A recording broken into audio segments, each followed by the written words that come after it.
ഇന്ന് നമ്മുടെ ക്വാർട്ടറിൻ്റെ അടുത്ത് ഒരു മലയാളി ഫാമിലി ലീവ് കഴിഞ്ഞ് തിരിച്ചു വരുന്നുണ്ട് കേട്ടോ. അപ്പോൾ അവർക്ക് ഉച്ചയാകുമ്പോഴേക്കിനും അവരെത്താം. അവർക്ക് വേണ്ടിയിട്ട് എന്തെങ്കിലും ലഞ്ച് ഉണ്ടാക്കി കൊടുക്കാമെന്ന് വിചാരിച്ചു കേട്ടോ. അപ്പോൾ കാര്യമായിട്ട് വലിയതായിട്ടൊന്നും ഉണ്ടാക്കാനില്ല.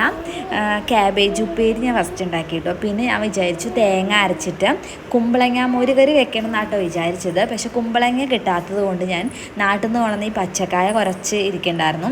അത് വെച്ചിട്ട് ഞാൻ കായ കൊണ്ട് പച്ചക്കായ മോരുകറി ഉണ്ടാക്കി കേട്ടോ. നല്ല ടേസ്റ്റ് ഉണ്ടായിരുന്നു. പിന്നെ നമ്മൾ അതൊക്കെ പിന്നെ മുതിര ഒന്ന് വേവിക്കാൻ വെച്ചിട്ട് ഞാൻ നൈഹുക്കുട്ടീനെ സ്കൂളിലേക്ക് വിളിക്കാൻ പോയി കേട്ടോ. പോയി തിരിച്ച് വന്നിട്ടാണ് നമ്മൾ അതിനുള്ള എണ്ണയൊക്കെ ചേർത്ത് കേട്ടോ. കുറച്ച് കൂടുതൽ ചെറിയ ഉള്ളിയൊക്കെ ഇട്ടിട്ടാട്ടോ ഉണ്ടാക്കിയത്. പിന്നെ ഒരു ചമ്മന്തി അരച്ചു കേട്ടോ. ഈ ചമ്മന്തി അടിപൊളി ടേസ്റ്റാണ്, എനിക്ക് നല്ല ഇഷ്ടം. കുറച്ച് കൂടി തേങ്ങ ഇടണമായിരുന്നു. തേങ്ങ ഇട്ട് നന്നായിട്ടുണ്ടാവും.